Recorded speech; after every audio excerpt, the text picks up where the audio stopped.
Hello and welcome. My name is Kayvon, and I'm going to be presenting on jazz and blues and how music is a universal language.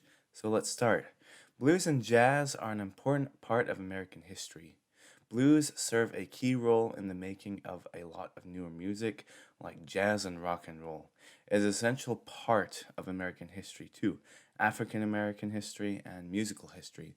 Popular from the 1920s to the 1950s, it was a new style of music for a lot of people. It was also entertaining to play and to listen to. It was also a great relief from the Great Depression and World War II. Throughout history, the government has made attempts to unite the races. Their efforts started with the Emancipation Proclamation back in 1863 when Lincoln passed an executive order that stated from the beginning of 1863 all slaves in those states which had rebelled would be considered forever free. Even though the Emancipation Proclamation was supposed to keep slave states forever free, the government was worried that it wouldn't hold up in a time of peace. To address this, there were three amendments that granted slaves more liberties. The 13th Amendment abolished slavery and involuntary servitude. The 14th Amendment granted life, liberty, and property to all African Americans. The 15th Amendment gave African Americans the right to vote. Unfortunately, during the 1920s to the 1950s, there were not too many attempts by the government to unite the people. It wasn't until 1954 that the government stepped in again to desegregate the people when they ruled against segregated schools in the Supreme Court case Brown versus Board of Education. Race relations are very important to the genre because music sometimes ties different groups of people together because music is a universal language. Blues started in New Orleans. African Americans would take trains and sometimes there was a piano on board. So they went to the piano, then they developed the blues scale, which was very unusual at the time because it included three half steps, which at the time was unheard of. The reason why this is unusual is because Western music back then used scales with no sharps or flats in the key of C. There were a lot of events that were happening at the time blues and jazz were created. Some of the key events that affected the mood of the U.S. people include the Great Depression, World War II, Rosa Parks, and Martin Luther King Jr., and the Korean War. The Great Depression was an event that brought people together by families sharing their things with one another, and there was a genre of music at the time called boogie woogie.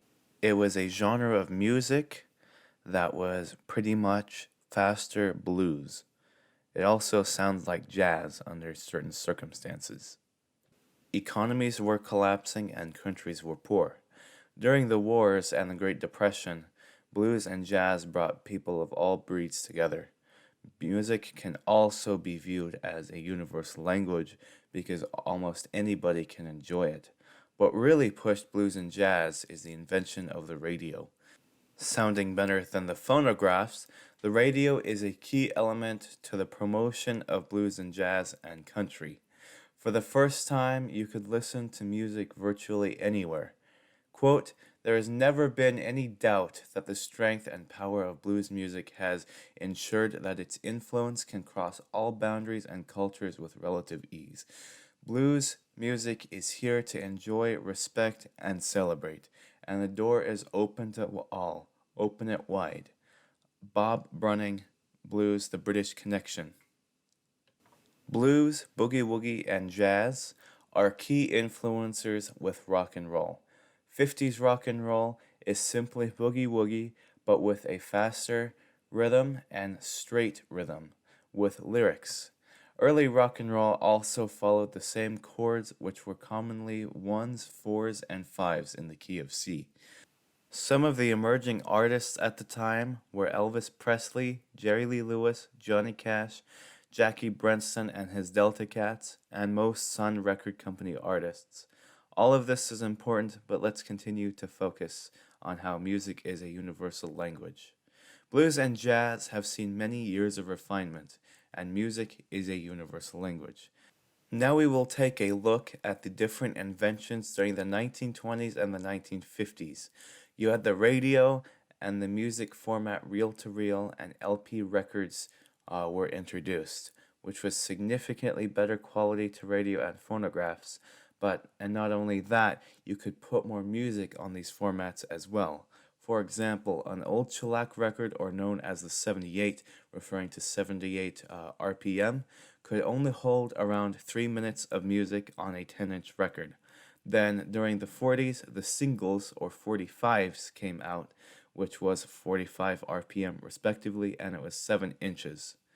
I say all of these inventions because it is crucial to know how music got heard. If it wasn't for these inventions, then the spread of music would have taken a lot longer, because before there was recording technology, there was sheet music, and that was it. Currently in America, race relations are better than they were in the 1920s through the 50s. The races have gotten more integrated with each other, and now we work together instead of in two separate groups.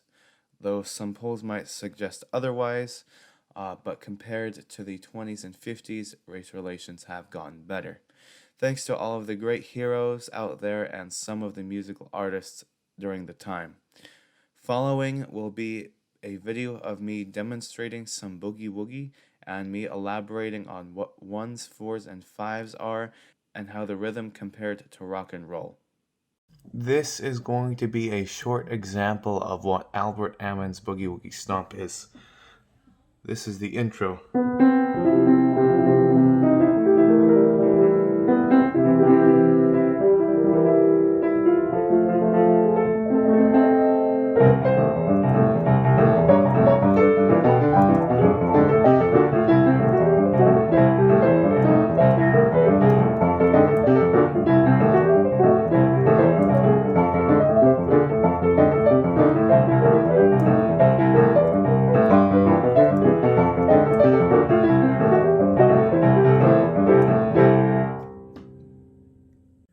So in this second half of the video, I'm going to show you what ones, fours, and fives are, and the difference between a rock and roll rhythm and a swing rhythm.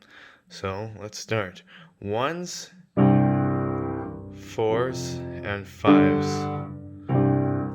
Then a straight rhythm sounds like this.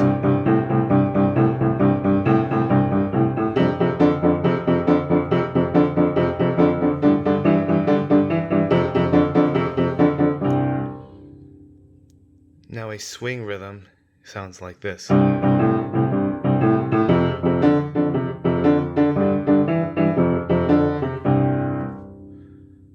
that concludes the video. Thanks for watching.